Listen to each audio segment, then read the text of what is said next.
Mary McLeod Bethune has been recognized and honored by numerous organizations. She's in the National Women's Hall of Fame. There's a street named for her. There's even a postage stamp dedicated to her. But her most important legacy is Bethune-Cookman University. Mary Jane McLeod was born near Marysville, South Carolina in 1875.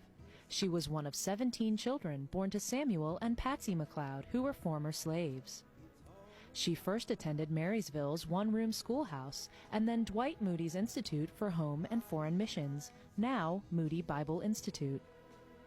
In 1898, she married Albertus Bethune, and soon after they moved to Palatka, Florida, where she ran a mission school. When Henry Flagler began construction on his East Coast Railroad, black laborers gathered in Daytona to find work. Mrs. Bethune realized the children of these workers would need an education, so in 1904 she moved there to open a school. That same year, with $1.50 and 6 students, 5 girls and her son Albert, she started the Literary and Industrial Training School for Negro girls. The curriculum at the school included Bible studies, home economics, and industrial skills. Soon, science, business, and high school courses were added. By 1910, enrollment had grown to 102 students. The school was supported by the community and received donations of money and labor from local black churches. In addition, Mrs. Bethune went to the wealthy winter visitors to Daytona for support. Thomas White of the White Sewing Machine Company was a generous donor who became chairman of the Board of Trustees. White Hall is named in his memory. Another leading supporter was James Gamble of Procter & Gamble. He served as president of the board. Other supporters were John D. Rockefeller and Simon Peabody, who built Peabody Auditorium.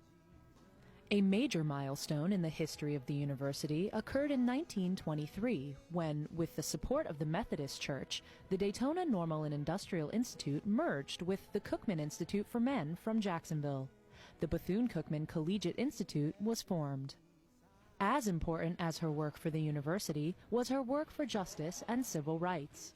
She was president of the Florida chapter of the National Association of Colored Women, which prompted several visits from the Ku Klux Klan. She founded the National Council of Negro Women in New York and was director of Negro Affairs of the National Youth League. But she was most effective as a close and loyal friend of Eleanor and Franklin Roosevelt. She worked for the election of FDR in 1932 and became a member of his black cabinet, which advised him on issues facing black people in America. Her friendship with the First Lady gave her unprecedented access to the White House. She used this in 1942 to help bring the Women's Auxiliary Army Corps to Daytona Beach. More than 20,000 WAC recruits passed through the town during World War II. Bethune-Cookman College continued to grow. In 1931, it received full accreditation, and in 1941 began offering baccalaureate degrees.